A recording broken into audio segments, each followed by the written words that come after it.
வணக்கம் தோழர்களே.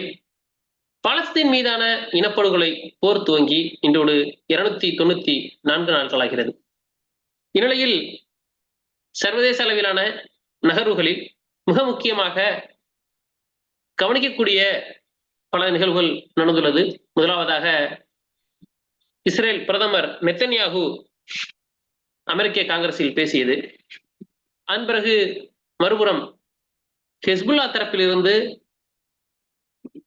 நெத்தன்யாகு அமெரிக்காவில் இருக்கும் அந்த சமயத்தில் வெளியிடப்பட்ட அந்த காணொளி, அதாவது ஜூலை 23ஆம் தேதி ஒரு கோபோ என்னும் ட்ரோன் மூலம் 8 நிமிடம் அளவிற்கான காணொளிகளை முழுமையாக எடுத்து அதனை அந்த சமயத்தில் வெளியிட்டிருந்தார்கள். அது அனைத்தும் மிக முக்கியமாக விமானப்படை தளம் ஒன்றினை அனைத்து இடங்களையும் குறிப்பிட்டு வெளியிடப்பட்டிருந்த காணொளி. இது ஹெஸ்புல்லாவிடம் வெளியிடும் 3வது காணொளி என்பது குறிப்பிடத்தக்கது. அதேபோல் மற்ற நிகழ்வுகள், அமெரிக்க அதிபர் தேர்தலிலான மாற்றங்கள், இதை குறித்தும் இன்று நாம் பேசவிருக்கிறோம். நம்மோடு தோழர் செந்தில் அவர்கள் இணைந்திருக்கிறார். வணக்கம் செந்தில் தோழர். வணக்கம் தோழர். தோழர், இப்ப நான் சொல்றது இந்த விஷயங்கள் எல்லாம் அப்படியே இருந்தாலும் அதுக்கு முன்னாடி நான் ஒண்ணு பேசணும்னு நினைக்கிறேன். ஏன்னா ஒரு தோழர் ரொம்ப நாளா கேட்டுட்டு இருந்தாரு, நம்ம தோழர் ஒருத்தர். ஆப்பிரிக்கால நடக்கிற விஷயங்களை பத்தி சொல்லுங்க அப்படின்னு சொல்லிட்டு, அங்க என்ன நடக்குது அப்படின்றத பேசிட்டு அதுக்கப்புறம் இதெல்லாம் போனா கொஞ்சம் சரியா இருக்கும்னு நினைக்கிறேன். ஆப்பிரிக்கால நான் கவனிச்ச வரைக்கும் என்னன்னா, கடந்த ஒரு 2 வாரத்துக்கு முன்னாடி ஒரு நைஜர், அந்த புர்கினா பாசோ அது மாதிரியான பகுதிகள்ல ஒரு குறிப்பிட்ட இடத்துல இருந்து, ஒரு நாட்டுல இருந்து ஒட்டுமொத்தமா கடைசியா இருந்த ஒரு 1000 அமெரிக்க துருப்புகளை வெளியில சொல்லியிருக்காங்க. அவங்களும் கிளம்பிட்டாங்கன்னு நினைக்கிறேன் இங்கிருந்து. அந்த இடத்த பத்தி ஒரு ஒரு சின்ன இதா சொல்லுங்களேன். என்ன நடந்திருக்கு ஆக்சுவலா அந்த டோட்டல் ஏரியால, ரீஜியன்ல? அந்த முக்கியமா புர்கினா பாசோ, மாலி, அந்த சாட் அந்த பகுதியில. நைஜர்ல இருந்து வெளியேற்றப்பட்டது தான் அந்த படை. அமெரிக்காவுடைய துருப்புகள் நைஜர்ல ஸ்டேஷன் பண்ணியிருந்தாங்க. குறிப்பா அவங்களுடைய ஸ்டேஷன்ங்கிறது ட்ரோன் ஃபெசிலிட்டிஸ் அங்க வச்சிருந்தாங்க நைஜருக்குள்ள. ஸோ அதனுடைய நோக்கம், அந்த ராணுவ தளத்தினுடைய நோக்கம், ட்ரோன் ஃபெசிலிட்டியோட நோக்கங்கிறது அமெரிக்காவுடைய ஜியோபொலிட்டிக்கல் நலனை காப்பாற்றுறதுக்காக உருவாக்கப்பட்டிருக்கிற ட்ரோன் ஃபெசிலிட்டிஸ் தான் அந்த பகுதியில் இருக்கிறது எல்லாமே.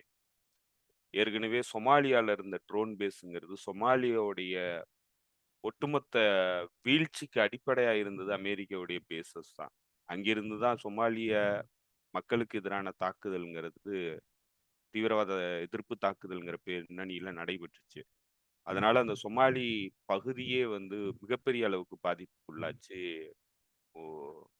அனார்கிசம் பெரிய அளவுக்கு இதாச்சு. மக்கள் குற்றங்கள் பெருமளவுக்கு அதிகரிச்சது. பாதுகாப்பு படைகள்ங்கிறவங்க பெருசா கட்டுப்படுத்த முடியல சொசைட்டிய.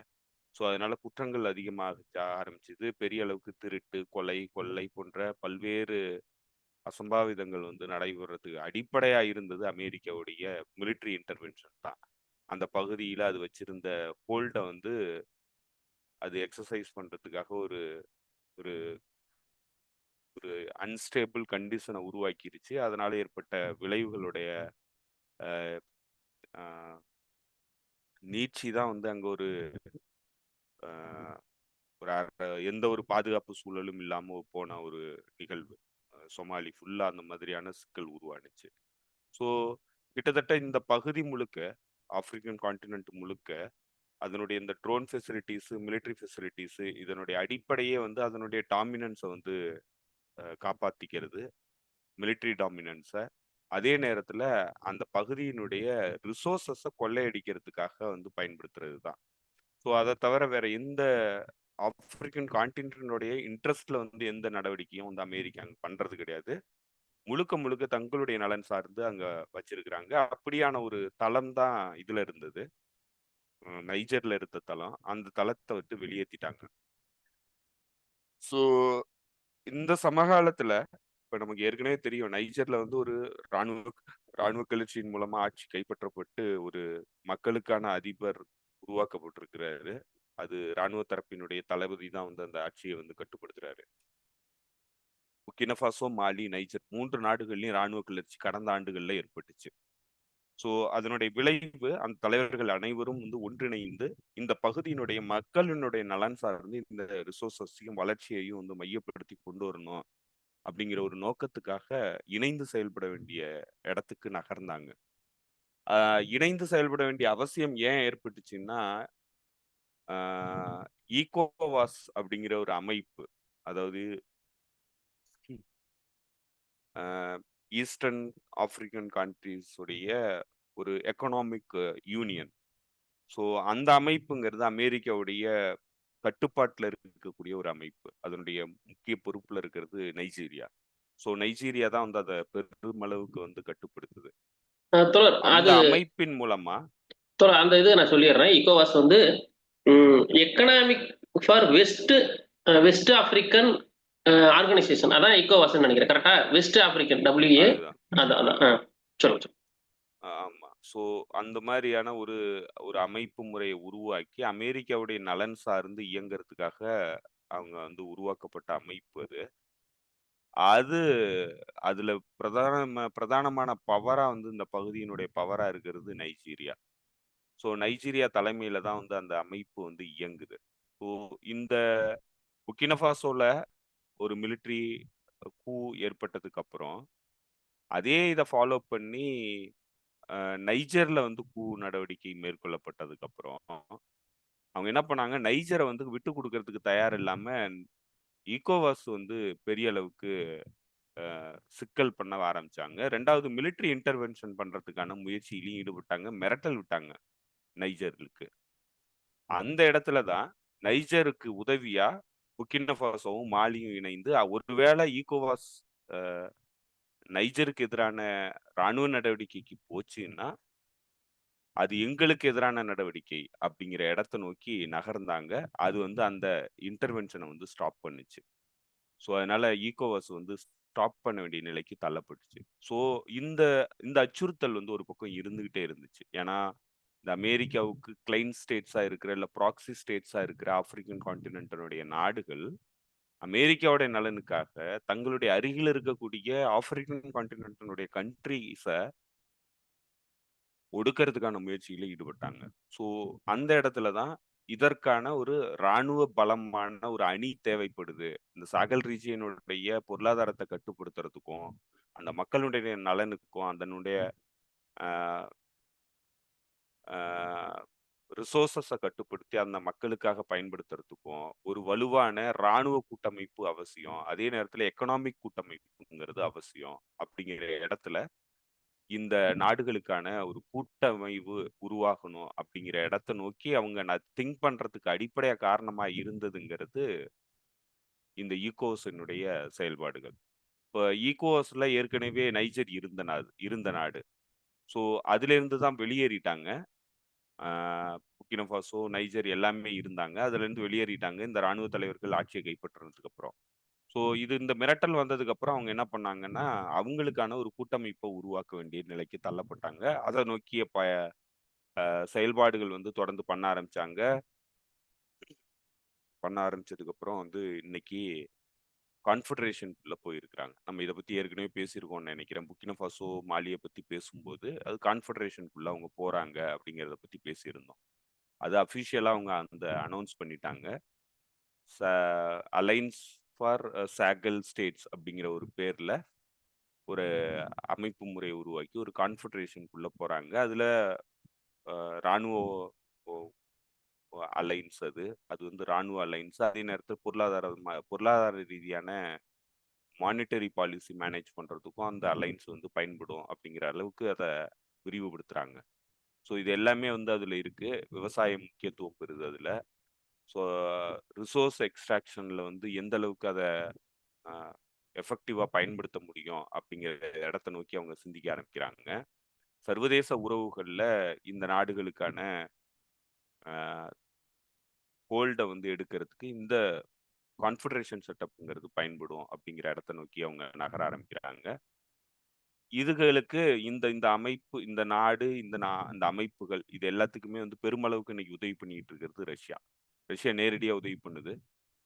ஏன்னா இந்த பகுதியில தான் புர்கினஃபாசோ, மாலி, நைஜர் இந்த 3 நாடுகள், சாட் போன்ற நாடுகள்ல ஐசிஸ்க்கு ஆதரவான அமைப்புகள் வந்து பெருமளவுக்கு உருவாகி இந்த நாட்டினுடைய மக்கள் மீதும், இராணுவத்தின் மீதும் தாக்குதல் நடத்திட்டு இருக்கிறாங்க.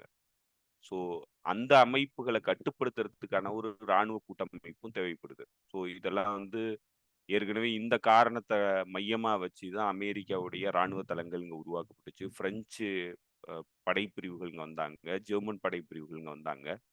இவங்க வந்ததுக்கு விரோதமா எந்த விதத்திலையும் தீவிரவாதத்தை கட்டுப்படுத்தல. சும்மா பேருக்கு இங்க வந்துகிட்டு இந்த பகுதியினுடைய ரிசோர்ஸஸ கண்ட்ரோல் பண்றதுக்காகவே தங்களுடைய ராணுவ நிலைகளை இங்க உருவாக்கி வச்சிருக்கிறாங்க.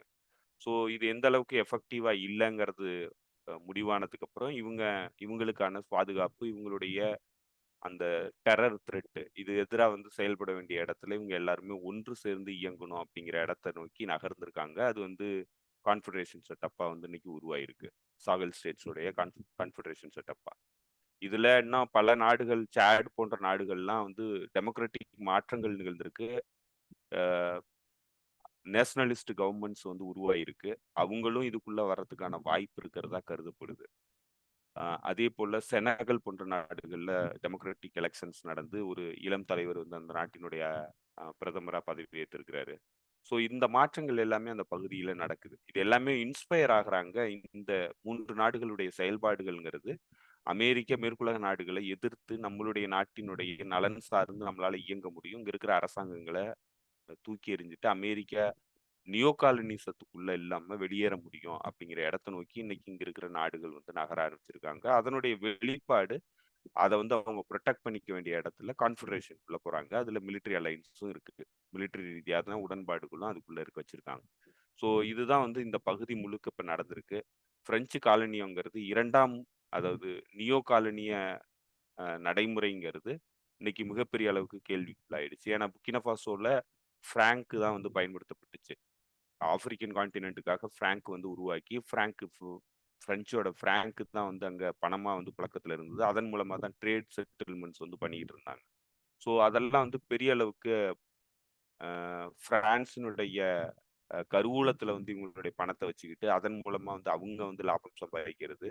அதே நேரத்துல இங்க கிடைக்கிற யுரேனியம் தாது யுரேனியம் தாதுங்கிறது ரொம்ப ரொம்ப முக்கியமான தாது. ஏன்னா அதுலதான் அணு குண்டு தயாரிக்கிறாங்க. அதுலதான் அணு உலைகள் இயங்குது. அன்னைக்கு பிரான்சினுடைய எனர்ஜி ரிசோர்சஸ்ல பெருமளவுக்கு வர்றதுங்கிறது இங்கிருந்து கிடைக்கிற இந்த யுரேனியம் தாது மூலமா உருவாக்குற அணு உலை தொழில்நுட்பத்தின் மூலமா எனர்ஜி ப்ரொடக்ஷன் பண்றதுதான் பிரான்சினுடைய மின்சார தேவைகளை முழுமையா பூர்த்தி பண்றதுக்கு காரணமா இருக்கு. ஸோ அதெல்லாம் வந்து எந்தவித காசும் இல்லாம இனாமா வந்து எடுத்துக்கிட்டு போயிட்டு இருந்தது இன்னைக்கு கேள்விக்கு வந்துருச்சு. இப்போ பிரான்ஸ் வந்து இனிமே புர்கினா நைஜர் போன்ற நாடுகள்ல இனாமா இந்த தாதுவை வந்து எடுத்துட்டு போக முடியாது. அதன் மூலமா அவங்களுடைய எனர்ஜி தேவைகளை வந்து பூர்த்தி செய்ய முடியாது. காசு கொடுத்து தான் வாங்கி ஆகணும். ஸோ அந்த இடத்துல இன்னைக்கு அவங்களுடைய கட்டுப்பாடுகளை இழந்துட்டாங்க. அதுதான் வந்து பிரான்ஸ் ரஷ்யா மீது மிக தீவிரமான கடும்போக்கு காட்டுறதுக்கான அடிப்படையா இருக்கிறதுல ஒரு மிக முக்கியமான விஷயமா வந்து இந்த நிகழ்வும் நடந்திருக்கு. ஏன்னா புர்கினா மாலி போன்ற இடங்கள்ல அவங்களுடைய ஹோல்டை நீக்கிறதுக்கு ரஷ்யா வந்து பெரிய அளவுக்கு உதவி பண்ணிடுச்சு அப்படிங்கிறது ஒரு காரணம். ஸோ அதனால ரஷ்யாங்கிறது ஒரு பெரிய இன்னைக்கு இருக்கிற மாறி வரும் உலக ஒழுங்கு சூழல்ல கிட்டத்தட்ட சோவியத் யூனியனுடைய ரோலை வந்து கிட்டத்தட்ட ப்ளே பண்றதை நம்மளால பார்க்க முடியுது. அதனுடைய ஒரு வெளிப்பாடா புர்கினா மாலி, நைஜர் போன்ற பகுதிகளில் இராணுவ உதவிகள் வழங்குது. அந்த அரசாங்கங்கள் நிலையா நிக்கிறதுக்கான உதவிகளை வழங்குது. மேற்கத்திய நாடுகளுடைய மிலிட்டரி த்ரெட்டுக்கு வந்து எதிர்கொள்றதுக்கு ரஷ்யா வந்து பெருமளவுக்கு உதவி பண்ணுது.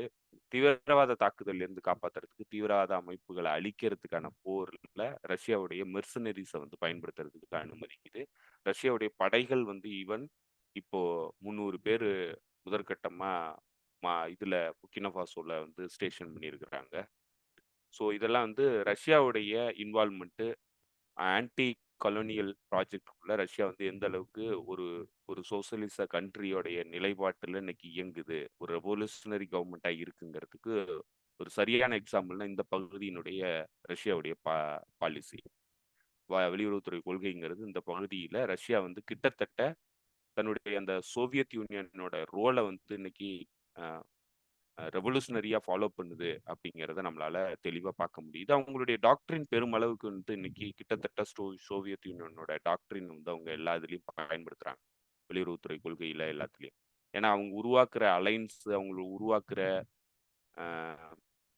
டிப்ளமேட்டிக் டைஸ், உதவிகள் இது எல்லாமே எது சார்ந்து இருக்குன்னா, ஏற்கனவே அ சோவியத் யூனியன் காலத்துல அவங்களுடைய சோசலிஸ்ட் பிளாக்ல இருந்த நாடுகள் கூட பெருமளவுக்கு உறவுகள மேம்படுத்துறாங்க. ஸோ இது வந்து அதனுடைய ஒரு வெளிப்பாடா இருக்கு. அது அ அவங்க வந்து வெளிப்படையா சோசலிச ப்ரோகிராம்க்குள்ள போகலனாலும், கிட்டத்தட்ட அந்த அந்த தன்மையில வந்து இன்னைக்கு வெளியுறவுத்துறையோட பாலிசி வந்து டிசைன் செய்யப்படுது. ஸோ இதுதான் வந்து இங்க இந்த பகுதிகள்ல நடக்கிற மிக முக்கியமான நிகழ்வுகளா நமக்கு அப்டேட் இருக்கு தோழர். ஓகே தோழர். இப்ப நான் அப்படியே வந்து இன்னொரு பார்ட்ட நான் கேட்க விரும்பினது வந்து, ம் கமலா ஹாரிஸ், அந்த ஜோ பைடன். அத அத ஒரு சின்ன பார்ட்டா தான் இருக்கும்னு நெனைக்கிறேன். அத பத்தி நான் எப்படி ஃபீல் பண்றேன் அப்படின்னா, இது ரொம்ப நாளாவே இவங்க பிளான் பண்ணி ஜோ பைடன வெளியேத்திறலாம். வெளியேத்திட்டு கமலா ஹாரிஸ் வந்து ஹிலாரி கிளின்டனுக்கு ஆதரவான ஒரு ஆளு. ஸோ, அதனால அவங்கள கொண்டு வரலாம் அப்படின்ற ஒரு வேலை ரொம்ப நாள் நடந்ததா நான் ஃபீல் பண்றேன். ஆக்சுவலா அது அப்படிதான் நடந்திருக்கா? இல்ல வேற ஏதாவது அதுக்கு பின்னாடி பிளான் இருக்கா? டெமோக்ராட்டிக் பார்ட்டி வந்து 2 பிரிவுகளால கட்டுப்படுத்தப்படுது. அமெரிக்கால இருக்கிற டெமோக்ராட்டிக் பார்ட்டி. ஒண்ணு கிளின்டன் கேங். கிளின்டனுடைய கேங்கா அறியப்படுற பலர் வந்து அந்த பார்ட்டியோடைய கட்டுப்பாட்டுல முழுமையான கட்டுப்பாட்டை வந்து வச்சிருக்கிறாங்க. அதே போல அ ஒபாமாவுடைய கேங். ஸோ ஒபாமாவுடைய கேங்கு, கிளின்டனோட கேங்கு. இது 2ம் வந்து பெருமளவுக்கு டெமோக்ராட்டிக் நாமினி செலக்ஷன்ல பெருமளவுக்கு பங்கு வகிச்சிருக்கு. கடந்த தேர்தல்லயும் அதுதான் நடந்தது. அ ஒபாமாவுடைய தேர்வு தான் கடந்த தேர்தல்ல பைடன். ஏன்னா, போன தேர்தல்ல கிட்டத்தட்ட பைடன் வந்து எல்லா பிரைமரியிலயும் தோல்வி அடைஞ்சுகிட்டு வந்த ஒரு நபர் தான். அவர் எந்த வகையிலயும் வந்து வெற்றிய வந்து பெறல. அந்த நாமினேஷனுக்குள்ள வரும்போது. எல்லா இடங்கள்லயும் பெரிய அளவுக்கு வெற்றிகள பெற்றுக்கிட்டு இருந்தது பெர்னி சாண்டர்ஸ். மக்கள் மத்தியில பெருமளவுக்கு ஆதரவு பெற்றிருந்தது பெர்னி சாண்டர்ஸ். டெமோக்ராட்டிக் பார்ட்டிக்குள்ளேயும் பெருமளவுக்கு ஆதரவு வச்சிருந்தது வந்து பெர்னி சாண்டர்ஸ் தான். ஸோ பெர்னி சாண்டர்ஸ பண்ணாங்க. பண்ணி தான் பெர்னி சாண்டர்ஸ அந்த போட்டியிலிருந்து வெளியேத்துனாங்க பிரைமரியில இருந்து. அதுல பெருமளவுக்கு வேலை பார்த்தது ஒபாமா. ஏன்னா ஒபாமா தான் மத்த கேண்டிடேட்ஸ் பூரா மத்த கேண்டிடேட்ஸ் கூட பூரா பேச்சுவார்த்தை நடத்தி, அவங்களெல்லாம் வந்து பிரைமரியில இருந்து வெளியேற சொல்லி, அவங்களுடைய முழு ஆதரவையும் அ பைடனுக்கு குடுத்து, பைடன வந்து இந்த இதுல வந்து வெற்றி பெறதுக்கு கொண்டு வந்தவர் வந்து ஒபாமா தான். அப்ப ஒபாமாவுடைய கேண்டிடேட்டா வந்தவர் தான் பைடன். அதாவது ஒபாமாவுடைய பிரசிடென்சி கீழ பைடன் வந்து வைஸ் பிரசிடென்ட்டா இருந்தாரு. வைஸ் பிரசிடென்ட்டா இருக்கும்போது தான் திட்டமிடல் பண்ணது, முழுக்க முழுக்க யுக்ரைன் போருக்கான அடிப்படை திட்டமிடல் பண்ணது பைடனுடைய டீம் தான். அன்னைக்கு வைஸ் பிரசிடென்சில இருந்த பைடனுடைய டீம் தான் விக்டோரியா நியூலண்டு, மற்ற மிக முக்கியமான இன்னைக்கு செக்யூரிட்டி அட்வைசரா இருக்கிற ஜாக் சுலைவான் போன்றவர்கள், இவங்க எல்லாருமே இவருடைய டீம்ல இருந்து ஒர்க் பண்ணவங்க தான். இவங்க எல்லாருமே ஃபாரின் பாலிசி டீம்ல வந்து பைடனுக்காக ஒர்க் பண்ணவங்க. அவங்க தான் வந்து இந்த ரஷ்யாவுக்கு எதிரான போர் நடவடிக்கைக்கு முழுமையா வந்து ஒர்க் பண்ணவங்க, கிரவுண்ட் ஒர்க் பண்ணவங்க பூரா வந்து அவங்க தான். ஸோ அப்ப அவங்க எல்லாருமா சேர்ந்து பைடனை வந்து கொண்டு வந்துட்டாங்க அந்த டயத்துல. ஆனா ஹிலரி கிளின்டனுக்கு தான் வந்து அதிபராகணுங்கிற எண்ணம் இருந்தது. அத வந்து பெருமளவுக்கு உடைச்சது விக்கிலீக்ஸ் உடைய பொடஸ்டா இமெயில் லீக் தான். ஸோ அந்த லீக் வந்து ஓகே பெருமளவுக்கு தோழர். இதுல நீங்க கிளின்டனுக்கு வர்றதுக்கு முன்னாடி நான் ஒரே ஒரு தகவல சேர்த்து சொல்லிடுறேன். ஒரு சின்ன இடைச்சொல்கள் தான். பெர்னி சாண்டர்சனுக்கும் ஜோ பைடனுக்குமான அந்த இது நடந்துட்டு இருக்கு. காம்படிஷன் நடக்குது. யார் வரப்போறாங்கன்னு. ஏதோ நீங்க சொல்ற மாரி கூப்பட்டம்ட்ட சம்திங் நடத்தி ரொம்ப பிரஷர் குடுத்து பெர்னி சாண்டர்சன்ஸ வெளியேத்திடுறாங்க. அவரு ஒதுங்கிடுறாரு. ஒதுங்கிட்டு அந்த கூட்டம் நடக்குது. அந்த கூட்டம் நடந்து ஒதுங்கிடுறது. நான் ஒதுங்கிக்கிறேன்னு சொல்லிடுறாரு. அடுத்து வந்து டெமோக்ராட்டிக் கேண்டிடேட் வந்து பைடன் தான் சொல்றாங்க. எல்லாரும் எழுந்திருச்சு போயிருவாங்க. இவர் மட்டும் இதுல ஒரு சேர்ல உட்காந்து கால் மேல கால் போட்டு இப்படி தலை கீழ போட்டு இப்படி உட்கார்ந்திருப்பாரு. அந்த ஒரு போட்டோவை எடுத்து அவர் ஏதோ மிகப்பெரிய தோல்வி அடைஞ்சிட்ட மாதிரி எல்லா இடத்துலயும் பரப்புறாங்க. ட்ரோல் பண்ணி உலகம் பூரா வந்து வெவ்வேறு இடத்துல அவர் உட்கார்ந்துருக்கிற மாதிரி, ஏதோ மலையில உட்கார்ந்துருக்கிற மாதிரி, நடுத்தருவுல உட்கார்ந்துருக்கிற மாதிரி கண்ட இடத்துல அவரை போட்டு இது பண்ணாங்க. இப்ப எனக்கு அதை அண்டர்ஸ்டாண்ட் பண்றேன். அன்னைக்கு அவரை மிக கடுமையா ட்ரோல் பண்ணதுக்கான காரணம் இப்படி ஏற்கனவே ஒரு பிளான் வச்சிருந்தது தான் அப்படின்னு. இப்ப நீங்க தொடர்ந்து. ஏன்னா அவர் வந்து சோசலிசம்ங்கிற கருத்தை வந்து சொன்னாரு பொது வெளியில. ஏன்னா அது வரைக்கும் அமெரிக்காவுடைய அரசியலை பொறுத்தளவுல சோசலிசம்ங்கிறது ஒரு தப்பு, சொல்லக்கூடாத ஒரு வார்த்தை. யாரும் அரசியல்ல தைரியமா சோசலிசத்தை பத்தி பேசினவங்க கிடையாது. முதல் முறையா சோசலிசத்தை பத்தி மக்கள்கிட்ட பேசினவர் வந்து பெர்னி சாண்டர்ஸ். ஆனா இன்னைக்கு பெர்னி சாண்டர்ஸ் என்னவா மாறிட்டாருன்னு நமக்கு தெரியும். நம்ம இதை பத்தி பேசிட்டோம். ஸோ அதனால பெர்னி சாண்டர்ஸ் இன்னைக்கு அந்த நிலையில இல்ல. ஆனா அன்னைக்கு அவருக்கு அந்த வாய்ப்பு இருந்தது. அவரை வந்து பண்ணி தான் வெளியேத்துனாங்க பிரசிடென்சி கேண்டிடேசில இருந்து. ஸோ பெருமளவுக்கு டெமோக்ராட்டிக் பார்ட்டியோடைய எஸ்டாப்ளிஷ்மெண்ட் அதுக்காக வேலை பார்த்தது. அதுல மிக முக்கியமா வேலை பார்த்தவரு ஒபாமா. ஒபாமாவுடைய டீம் தான் அவர் வெளியேற்றத்துக்கான அடிப்படையான காரணமா இருந்தது. அவங்க தான் திரும்ப இவங்கள கொண்டு வந்தாங்க பைடனை.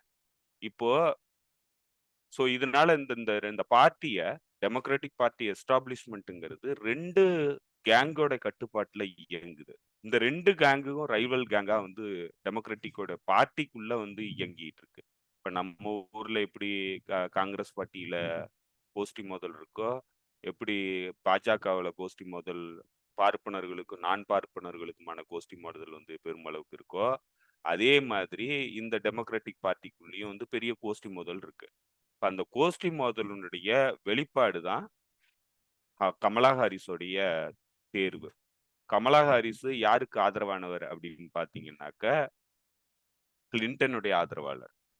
கிளின்டன் டீம் ப்ரமோட் பண்ற ஒரு ஆள் தான் கமலா ஹாரிஸ். இப்ப கிளின்டனுக்கு ரொம்ப நெருக்கமானவர் கமலா ஹாரிஸ். கமலா ஹாரிஸனுடைய வரலாறை பாத்தீங்கன்னாக்க அவங்க வந்து கிட்டத்தட்ட எஸ்டாப்ளிஷ்மென்னுடைய ஒரு முழுமையான முகமா வந்து நம்மளால பார்க்க முடியும் கமலா ஹாரிஸ. ஸோ கமலா ஹாரிஸ் வந்து இந்தியன் ஆரிஜின்ல இருந்து வந்தவங்க, ஆப்பிரிக்கன் ஆரிஜின்ல இருந்து வந்தவங்க அப்படிங்கிற இதெல்லாம் வந்து அடையாளங்கள் இருந்ததுனாலும், அவங்க ஒரு முழுமையான எஸ்டாப்ளிஷ்மென்ட்டினுடைய ஆளு, வார்மோங்கர். பல்வேறு இடங்கள்ல அதை வெளிப்படுத்தி இருக்கிறாங்க. இப்போ ஏதோ காசா போரை நிறுத்துறதுக்காக நான் பெருமளவுக்கு வேலை பார்ப்பேன் அப்படிங்கிற மாதிரி பேசுறாங்க. இதெல்லாம் வந்து இவங்க எப்பவுமே பேசுறது தான். நம்ம போய் பேசுறதுங்கிறது இவங்களுக்கு இயல்பானது. ஸோ கமலா ஹாரிஸ் ஒரு எஸ்டாப்ளிஷ்மென்ட்டினுடைய ஆளு. அவங்க தான் வந்து இவங்களுடைய தேர்வா இருக்கிறாங்க. ஹிலரி கிளின்டனுடைய தேர்வா இருக்கிறாங்க. ஹிலரி கிளின்டன் வந்து இப்ப இந்த பிரைமரியில புஷ் பண்றதுக்கு கமலா ஹாரிஸ புஷ் பண்ணிட்டு இவர வெளியேத்தி இருக்கிறாங்க. ஏன்னா இவரு ஏன் வெளியேத்துனாங்க அப்படின்னீங்கன்னா, இவரு வந்து ட்ரம்ப் கூட கேம்பெயின்ல பேசி வின் பண்ணக்கூடிய அ மன மன கெப்பாசிட்டிங்கிறது இல்ல. ஹெல்த் வைஸா வந்து மென்டல் ஹெல்த்ங்கிறது ரொம்ப வீக்கா இருக்கு. இத விட்டுட்டாங்கன்னா, கண்டிப்பா தோல்வி அடைஞ்சிருவாருங்கிறது அவங்களுக்கு தெரியுது. அவரால வந்து ஃபேஸ் பண்ணவே முடியலங்கிறது தெரியுது. ஸோ அந்த இடத்துல கமலா ஹாரிஸ அதுக்காக அவங்க வந்து அப்பாயிண்ட் பண்றாங்க. இப்ப இந்த இடத்துல அ கிளின்டனுக்கு எதிரா ஒபாமா தன்னுடைய மனைவி மிச்சேல் ஒபாமாவ வந்து கொண்டு வரதுக்கான முயற்சியில ஈடுபடுறாரு. ஸோ இப்ப இந்த போட்டிங்கிறது இன்னும் நடந்துகிட்டு இருக்கு. இது இன்னும் முடிவுக்கு வரல. அப்ப கமலா ஹாரிஸினுடைய பிரசிடென்சி தேர்வுங்கிறது, கேண்டிடேசி தேர்வுங்கிறது இன்னும் முடிவானது கிடையாது. ஏன்னா அவங்களுக்கு ஆகஸ்ட்ல சிகாகோல பிரைமரி இது இருக்கு. கன்வென்ஷன் இருக்கு. அதுல தான் வந்து முடிவாகும் யார் வந்து இதுக்கு வரப்போறாங்கிறது. ஸோ அதுவரைக்கும் கமலா ஹாரிஸினுடைய கேண்டிடேசி பொசிஷன்ங்கிறது முடிவானது கிடையாது. ஸோ யார் வேணாலும் மாறுறதுக்கு வாய்ப்பு இருக்கு. மிச்சேல் ஒபாமா வந்து வர்றதுக்கான வாய்ப்பும் இருக்கு. ஸோ அதனால இன்னைய வரைக்கும் இப்ப இருக்கிற சூழ்நிலையில பைடனுடைய தேர்வா கமலா ஹாரிஸ் இருந்தாலும், அதுதான் இறுதி முடிவாங்கிறத நம்மளால இப்ப சொல்ல முடியாது. இன்னொரு விஷயம் அமெரிக்காவை பொறுத்தளவுல கமலா ஹாரிஸ் பைடனை விட மோசமான ரேட்டிங் உள்ள ஒரு ஆளு. ஏன்னா இவங்களுக்கு ஆதரவுங்கிறது மக்கள் மத்தியில இல்ல. கிட்டத்தட்ட பிரிட்டனுடைய ரிஷி சுனக் என்ன நிலைமை இருந்ததோ அதே தான் கமலா ஹாரிஸ்க்கு அமெரிக்காவுல இருக்கு. ஏன்னா இவங்க எந்த வகையிலும் மக்களுக்கு ஆதரவானவர்கள் கிடையாது. மக்களுக்காக இவங்க எந்த இடத்துலயும் இயங்குனது கிடையாது. எங்கிருந்தோ அட்டார்னி ஜெனரலா இருந்து வந்தவங்க. ஸோ அதனால மக்கள் மத்தியில எந்த செல்வாக்கும் இல்லாத ஒரு நபர் தான் கமலா ஹாரிஸ். ஸோ அதனால எந்த கேண்டிடேட் இவங்க அனௌன்ஸ் பண்ணாலும் அது எஸ்டாப்ளிஷ்மென்ட்டினுடைய கேண்டிடேட்டா தான் இருக்க போகுது. அதுல இந்த கோஷ்டி பூசல்ங்கிறது அமெரிக்க அரசியல்ல டெமோக்ராட்டிக் பார்ட்டிக்குள்ள பெருமளவுக்கு ஒர்க் ஆகுது. அதுல தான் இவங்களுடைய தேர்வுங்கிறதும் வருது. இவங்க வந்து அ ஹிலரி கிளின்டனுக்கு ஆதரவானவங்க. ஹிலரி கிளின்டனுடைய டீம். ஸோ அதனால ஏதாவது ஃபாரின் பாலிசி மாற்றங்கள் வந்து இவங்களுடைய தேர்வினால நடைபெறுமான்னா, எந்த மாற்றமும் நடக்காது. அது என்னன்னா அந்த டெமோக்ராட்டிக் பார்ட்டியோடைய எஸ்டாப்ளிஷ்மெண்ட்டுங்கிறது அது வார்மோங்கர்ஸ் கட்சி, நியோகான்ஸ் வந்து கட்டுப்படுத்துற கட்சி. 2 கட்சியுமே நியோகான்ஸுடைய கட்டுப்பாட்டுல இருக்கிற கட்சிகள் தான். ஸோ அதனால வார்மோங்கர்ஸு, military industrial complex, financial capitalist, பிளாக்ராக் போன்ற நிறுவனங்கள், இவங்க டெக் நிறுவனங்கள், இப்ப கூகுளு, டெஸ்லா போன்ற டெக் நிறுவனங்கள், இவங்க என்ன சொல்றாங்களோ அத கேட்கறதுக்கு தான் அங்க இருக்கிற அரசாங்கங்கள் வேலை பார்க்குதே தவிர, மக்களுக்காக எவனும் வேலை பார்க்கறது இல்ல. ஸோ அதனால எந்த டெமோக்ராட்டிக் பிரைமரி சேஞ்சஸ் எது நடந்ததுனாலும், கேண்டிடேட்ஸ் சேஞ்ச் நடந்ததுனாலும் எந்த மாற்றமும் வராது.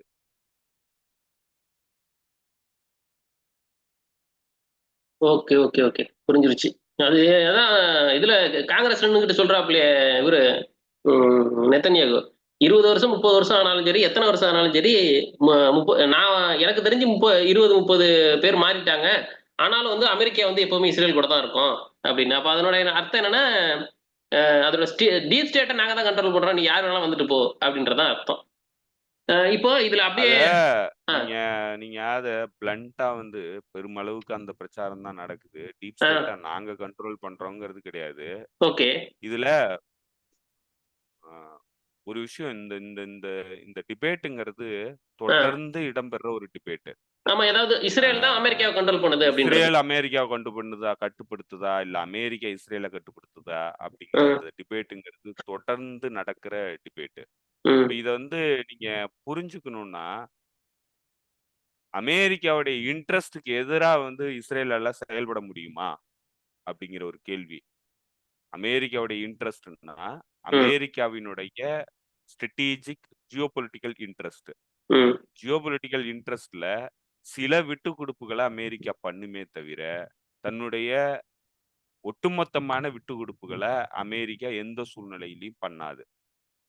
அது யாருக்கா இருந்தாலும் பண்ணாது. அப்போ இஸ்ரேல வந்து எப்படி அது பாக்குதுன்னா, தன்னுடைய இணைபிரியா ஸ்ட்ராட்டஜிக் பார்ட்னர் அவ்வளவுதான். அவங்களுடைய ஹிஜோமனிக் இன்ட்ரெஸ்ட்ட எக்ஸர்சைஸ் பண்றதுக்கு இஸ்ரேல்ங்கிற ஒரு நாடு அவசியமானதா பாக்குது. வேற யாரையும் வந்து அவங்க நம்பல. அததான் வந்து அங்க இருக்கிற இண்டஸ்ட்ரீஸ் விரும்புது. அததான் அங்க இருக்கிற டெக் இண்டஸ்ட்ரீஸ் விரும்புது. அதன் மூலமா லாபம் சம்பாதிக்கிறாங்க. மிலிட்டரி இண்டஸ்ட்ரியல் காம்ப்ளெக்ஸுக்கு அங்க பணம் குடுக்கறதுக்கு, வெப்பன் குடுக்கறதுக்கு, சோதிக்கிறதுக்கு, பரிசோதனை பண்றதுக்கு, தன்னுடைய காவர்ட் ஆப்பரேஷன்ஸ உலகம் முழுக்க நடத்துறதுக்கு சிஏஏவுக்கு இஸ்ரேல் பயன்படுது. ஸோ இப்ப இஸ்ரேல்ங்கிறது ஒரு கம்ப்ளீட் ப்ராக்ஸி. அமெரிக்காவுடைய ப்ராக்ஸி. இப்போ ப்ராக்ஸிய காப்பாத்துறதுக்கு அமெரிக்காவுக்கு கரும்பு தின்ன கூலியா? அப்படிங்கிற கேள்வி தான் வரும். இது நெத்தன்யாகு இருந்தாலும் சரி, யார் இருந்தாலும் சரி, அமெரிக்காவுடைய ஹிஜோமனிய வந்து எக்ஸர்சைஸ் பண்றதுக்கு அமெரிக்கா விரும்புற வரைக்கும் இஸ்ரேல வந்து விட்டுக் குடுக்காது. இஸ்ரேல்ல எந்த லீடர் வந்தாலும் விட்டுக் குடுக்காது. ஸோ அதனால இதுல வந்து இஸ்ரேல் வந்து அமெரிக்கா கண்ட்ரோல் பண்ணுதுங்கிற அந்த வாதம்ங்கிறது அரைகுறை புரிதல் தான். Okay, okay, okay. புரிஞ்சிருச்சு. இது திரும்ப இந்த கேள்வி, இந்த விவாதம் வர காரணம் என்ன அப்டின்னா, 53 நிமிஷம் பேசினாரு நெதன்யாகு. ஆனா 50 நிமிஷம் அத்தன பேர் எழுந்துச்சு நின்னு கை தட்டுனாங்க. அப்டின்ற அந்த காங்கிரஸ்ல இருக்கிறது. பேசுனது பூரா பொய் தான்னு நல்லா தெரியுது. டெமோக்ராட் பார்ட்டி தரப்புல இருந்து 1, 2 ஆள் அதெல்லாம் சொல்லியிருக்கு. அதுவும் வந்து ஒண்ணு ஒண்ணு பயன் கிடையாது. அது அப்படியே தான் இருக்கும் அப்டின்றது நமக்கு தெரியுது. ஆ இதுல அப்படியே இன்னும் கொஞ்சம் நான் இங்கேருந்து நகரணும்னு நெனைக்கிறேன். இல்ல அதிலேயே நான் ஒரு சின்ன கருத்த சொல்லிடுறேன். இது வந்து நீங்க அமெரிக்காவுடைய இன்ட்ரெஸ்ட்ல வந்து அ இஸ்ரேல் இயங்குது. இஸ்ரேல் வந்து ஒரு ப்ராக்ஸி ஸ்டேட்டு. இதெல்லாம் ஒரு பக்கம் இருந்ததுனாலும், இண்டிவிஜுவல்ஸ் இண்டிவிஜுவல்ஸ் அரசியல்வாதிகள பொறுத்தளவுல, தங்களுக்கான தேர்தல் வெற்றிக்காக பணம் வேணும். அப்ப எல்லாருமே வந்து சயனிஸ்ட் என்டிட்டிங்கிறது சயனிஸ்ட் லாபி குரூப் கிட்ட பணம் வாங்குறாங்க. இப்ப அதற்கு விசுவாசமா நடந்துக்கிறதுக்காக போட்டி போடுறாய்ங்க. இது இண்டிவிஜுவல் பொலிட்டிக்கல் கெயினுக்காக நடத்துற அரசியல்வாதிகளுடைய அ இது ஒரு நடவடிக்கை. அத அது வந்து எஸ்டாபிலிஷ்மென்ட்டினுடைய இன்ட்ரெஸ்ட்டோட இணைந்து இயங்குறதுனால தான் அது அனுமதிக்கப்படுது. இப்ப இல்லன்னா அனுமதிக்கப்படாது. இதே மற்ற அமைப்புகள், மற்ற நாடுகளுடைய அ லாபி குரூப் இந்த அளவுக்கு சுதந்திரமா வந்து இயங்க முடியுமான்னா, இயங்க முடியாது. இல்ல இப்ப அது அதுதானே இவங்களுக்கு இல்ல இப்ப மட்டும் அந்த இது இந்த ஸ்பெஷல் இது குடுத்துருக்காங்க. இந்த கேள்வி அமெரிக்கா உள்ளே வருது. எப்ப ஐபேக் அப்படின்ற ஒண்ணு வந்து அமெரிக்கால என்ன பண்ணணும், ஏது பண்ணணும்னு முடிவு பண்ணுது. அவங்க நேரடியாவே ட்வீட் போடுறாய்ங்க. ஐபேக் ஆதரவாளர்கள் 2 பேர் ஜெயிச்சிருக்காங்க. 5 பேர் போட்டியிட்டதுல அப்படின்னு. அப்போ இது போல வந்து இந்தியாவோட ஆதரவாளர்கள் 3 பேர் ஜெயிச்சிருக்கிறாங்க. அமெரிக்காலன்னு சொன்னா, இந்நேரம் அது எவ்வளவு பெருசா வெடிச்சிருக்கும். அப்படி நடக்காதுல்ல. இப்ப இவங்களுக்கு மட்டும் நடக்கிறதுக்கு இப்ப நீங்க சொல்றது தான் புரியுது. தனிப்பட்ட நபர்களுக்கு வேணுங்கிற அளவு பணம் குடுக்குறாய்ங்க. இல்ல இந்த ம். அதாவது இஸ்ரேல் லாபிங்கிறது ரொம்ப பவர்ஃபுல் லாபி. இஸ்ரேல் லாபிய வந்து ஃபாலோ பண்ணி இன்னைக்கு பல நாடுகளினுடைய லாபிக்கள் வந்து இயங்குறாங்க. ஆனா, அவங்களுக்கெல்லாம் இந்த அளவுக்கு அ துணிச்சலா ஒரு ஃபாரின் என்டிட்டியா வந்து ரெஜிஸ்டர் பண்ணிட்டு வேணா இயங்கலாம். ஆனா, இங்க வந்து இந்த என்டிட்டிக்கு வந்து எந்த ரெஜிஸ்ட்ரேஷன் கிடையாது. இது அமெரிக்காவுல இருக்கிற ஒரு என்டிட்டியா தான் வந்து லாபி குரூப்பா தான் வந்து இயங்குது. இத வந்து எந்த வகையிலயும் கட்டுப்படுத்தாத அளவுக்கு தான் அந்த செட்டப்பயே வந்து உருவாக்கி வச்சிருக்காங்க. இது வந்து எப்படின்னா, ஒரு பக்கம் லாபியினுடைய பலன். அதனால இந்த தனிப்பட்ட அரசியல்வாதிகள் பெறுற பலன். அவங்களுடைய வெற்றிக்கு அது பயன்படுறது. அவங்களுக்கு பணம் நெறைய பிரைபரி வந்து குடுக்குறாங்க. இன்னொரு பக்கம் அமெரிக்காவுடைய டீப் ஸ்டேட்டுக்கு இருக்கிற இன்ட்ரெஸ்ட். இது 2ம் ஒத்த புள்ளியில வந்து இணையறதுனால தான் இந்த உறவு வந்து நீடிச்சு போகுது. இதுக்காக தான் வந்து அவங்க முழுமையா வந்து வொர்க் பண்றாங்க 2 பேரும் இணைந்து. இப்ப இதுல ஏதாவது ஒரு இன்ட்ரெஸ்ட் 2க்கும் எதிரா நிலைக்குது போகுது. இப்ப அமெரிக்காவுடைய டீப் ஸ்டேட் வந்து இதுக்கு எதிரா நினைக்குது. அப்ப வந்து அரசியல்வாதிகள் அதுக்கு எதிரா வந்து இஸ்ரேல் லாபிக்காக இயங்குறாங்கன்னா, அது வந்து இயங்கவே முடியாது. ஏன்னா அமெரிக்காவ பொறுத்தளவுல அந்த மாரி இயங்க முடியாது. அது 2மே 2னுடைய இன்ட்ரெஸ்ட்டும் ஒரே இடத்துல பொருந்துறதுனால, இந்த லாபியினால முழுமையா இயங்க முடியுது. இப்ப இந்த லாபிய ஃபாலோ பண்ணி பல லாபிகள் வந்து அமெரிக்காவுல இயங்குறதுக்கான முயற்சியில ஈடுபடுறாங்க. அதுல மிக குறிப்பா வந்து இந்தியாவுடைய ஆர்எஸ்எஸ் வந்து அந்த நடவடிக்கைகள்ல ஈடுபடுது. ஏன்னா இந்தியாவுல பல விஷயங்கள்ல ஆர்எஸ்எஸ் போன்ற அமைப்புகள் இந்த இஸ்ரேல் லாபீஸ வந்து பெருமளவுக்கு ஃபாலோ பண்ணக்கூடிய அமைப்புகள் தான். ஆர்எஸ்எஸ் வந்து அத முழுமையா ஃபாலோ பண்ணக்கூடியது. இஸ்ரேல்ல வந்து சைனிஸ்ட்டுகள உருவாக்குறதுக்காக இன்டாக்ட்ரினேஷன் வந்து குழந்தையிலிருந்து பண்றாங்க. குழந்தையிலிருந்து அந்த அந்த அப்பத்தைடுங்கிறது நார்மலான ஒரு விஷயம் தான் அப்படிங்கிறத குழந்தை கல்வி முறையிலிருந்து கொண்டு வந்து புகுத்தி கொண்டு வராங்க. அதத்தான் இன்னைக்கு ஆர்எஸ்எஸ் பண்ணுது. ஸோ இப்போ ஆர்எஸ்எஸ்ங்கிறது போன்ற பல அமைப்புகள், உலகத்துல இருக்கிற பல அமைப்புகள், இஸ்ரேல் லாபியில இன்ஸ்பயர் ஆயி, இஸ்ரேல் லாபி என்ன பண்ணுதோ அத பண்றதுக்கான நடவடிக்கையில ஈடுபடுறாங்க. அத தொடர்ந்து பண்றாங்க. இப்ப அது வந்து இன்னும் முழுமையடைஞ்சிருக்கான்னாக்க, கடந்த தேர்தல்ல நாமினேஷன்ல போட்டியிட்டதுல துல்சி கபாட். துல்சி கபாட் வந்து ராவு அதாவது இவங்களுடைய ஆர்எஸ்எஸ்னுடைய லாபி பண்ணி கொண்டு வந்த ஒரு கேண்டிடேட்ஸு. ஸோ அதனால துல்சி கபாடு அதுக்கு தான் வந்து ஹிந்து ஃபோபியா பத்திலாம் வந்து பேசக்கூடியவர்கள். அவங்க வந்து அவங்களுடைய மதத்த மாத்திக்கிட்டாங்க. ஸோ இப்படி பல்வேறு வகையில ஆர்எஸ்எஸ் கூட இணைந்து இயங்கக்கூடியவங்க தான் துல்சி கபாடு. ஸோ இந்த நடவடிக்கையில இந்தியால இருக்கிற ஆர்எஸ்எஸும் வந்து ஈடுபடுது. ஆனா அமெரிக்காவுல சைனிஸ்ட் என்டிட்டி மாதிரி வந்து ஈடு அ செயல்பட முடியுமான்னா முடியாது. ஆனா அத வந்து இவங்க வந்து அத புரிஞ்சுக்கிறாங்களா என்னன்னு தெரியல. ஏன்னா இது வந்து இந்த 2 இன்ட்ரெஸ்ட்டும் பொருந்தும் இடத்துல தான் சைனிஸ்ட் என்டிட்டியால இயங்க முடியுது. அது பொருந்தாத இந்தியா போன்ற நாடுகளினுடைய அமைப்புகள்ங்கிறது அந்த அளவுக்கு லெவரேஜ வந்து எடுக்க முடியாது. ஆனா அவங்க அதுக்கான முயற்சியில தொடர்ந்து ஈடுபடுறாங்க. Okay, okay, okay. இது லாபி மட்டும் இல்ல. அவங்க அந்த உள்ள இருக்கக்கூடிய அந்த நாட்டுடைய அமெரிக்காவுடைய டீப் ஸ்டேட்டுடைய இன்ட்ரெஸ்ட்டுக்கும் இந்த வேலைகளும் ஒண்ணா ஒத்து போச்சுன்னா, இதுக்கு அனுமதிப்பாங்க. இல்லன்னா அனுமதிக்க மாட்டாங்க. அது ஓகே புரிஞ்சிருச்சு. இப்போ வந்து அவரு அங்க பேசும்போது, நெத்தனியாகு பேசும்போது, ஈரான் கூட சண்டைக்கு போகணும் அமெரிக்கா. அப்பத்தான் வந்து இதா இருக்கும். அப்படின்ற மாரி பேசியிருக்காரு. அப்புறம் அவரு அங்க இருக்கும்போதே இஸ்ரேல் அதிகாரிகள் என்ன சொல்லியிருக்காங்கன்னா, எங்களுக்கு தகவல் வந்துருச்சு வாஷிங்டன்லேருந்து. அமெரிக்கா வந்து ஒத்துக்குச்சு. நம்ம வந்து லெபனான் கூட முழு மூச்சுல சண்டைக்கு போறோம் அப்படின்னு. லெபனான் கூட முழு மூச்சுல சண்டைக்கு போனா அடுத்து என்ன நடக்கும்னு நெறைய நீங்களும் பேசியிருக்கீங்க. நம்ம பேசியிருக்கோம். அதுக்கு வந்து வீடியோவும் போட்டுருக்கோம். அதுல நம்ம பேசுனது நேரா அங்கேயே போயிரலாம்னு நெனைக்கிறேன். அப்படி வந்துச்சுன்னா, லெபனான் கூட சண்டைக்கு போனா, லெபனான இவங்களால ஹிஸ்புல்லாவ தாக்கு பிடிக்க முடியாது. அப்ப அமெரிக்கா உள்ள வர வேண்டியிருக்கும். அமெரிக்கா வந்தா நேட்டோ வரும். நேட்டோவும், அமெரிக்கா இவங்கலாம் உள்ள வந்தாங்கன்னா, ரஷ்யா வந்து நாங்க உள்ள வருவோம். ஹிஸ்புல்லாவுக்கு ஆதரவான்னு சொல்லியிருக்காங்க. ரஷ்யா வந்துச்சுன்னா, மற்ற நாடுகள் பின்னாடியே படை திரள வாய்ப்பு இருக்கு. ஈரான் உடனே வரும். சைனா மாதிரியான நாடுகள் வர வாய்ப்பு இருக்கு. அந்த அளவுக்கு உண்மையிலே இந்த பொசிஷன் மாறிடுச்சா? அந்த அளவுக்கு நிலைமை வந்துருச்சா? இல்ல அந்த அளவுக்கு மாற்றத்துக்கான டெஸ்பரேஷன் வந்து அமெரிக்கன் அ அலைஸ் கிட்ட இருக்கு. இப்போ அவங்க வந்து உலகம் முழுக்க அவங்க பண்ற நடவடிக்கைகள் எல்லாமே ஒரு உலக போரை உருவாக்கணும், இல்ல ரீஜனல் கான்ஃப்ளிக்ட்ட உருவாக்கணுங்கிற இடத்த நோக்கி அவங்க வந்து உலகம் முழுக்க வந்து அவங்களுடைய கை நகர்த்தல்கள் நடக்குது. இப்ப அத கன்டெயின் பண்றதுக்கான அந்த நடவடிக்கைகள் வந்து மற்ற தரப்பால முன்வைக்கப்பட்டு நகர்த்தப்படுது. இப்ப இத ஹெஸ்புல்லாவுக்கு எதிரான போர வந்து ஆரம்பிக்கணும் அப்படிங்கிறது தான் பிரதான நோக்கமா நெத்தன்யாகுக்கு இருக்கு. ஏன்னா போர விரிவாக்கம் பண்ணா மட்டும் தான் அவரு தன்னுடைய பெர்சனல் லைஃப வந்து காப்பாத்திக்க முடியும். பெர்சனல் லிபர்ட்டிய. அதே நேரத்துல அமெரிக்காவுக்கு இந்த போர்ல இவங்க வந்து முழுமையா தோல்வி அடைகிறாங்க அப்படின்னா, இதுக்கப்புறம் வந்து இந்த பகுதியினுடைய இன்ஃப்ளூயன்ஸ் வந்து தன்னுடைய கட்டுப்பாட்டிலேருந்து போயிடுங்கிற பயம் இருக்கு.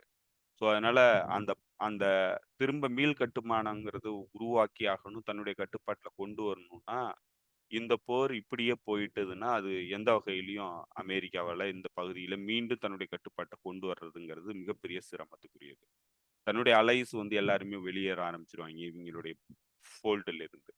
ஸோ இப்படி பல்வேறு வகையில அமெரிக்காவுடைய ஹிஜோமனிக் இன்ட்ரெஸ்ட்ங்கிறது மிகப்பெரிய கேள்விக்கு வந்துருச்சு இந்த போர்ல. அது இதே நிலையில விட்டுட்டு போறதுக்கு அது விரும்பல அமெரிக்கா ஹிஜோமனி.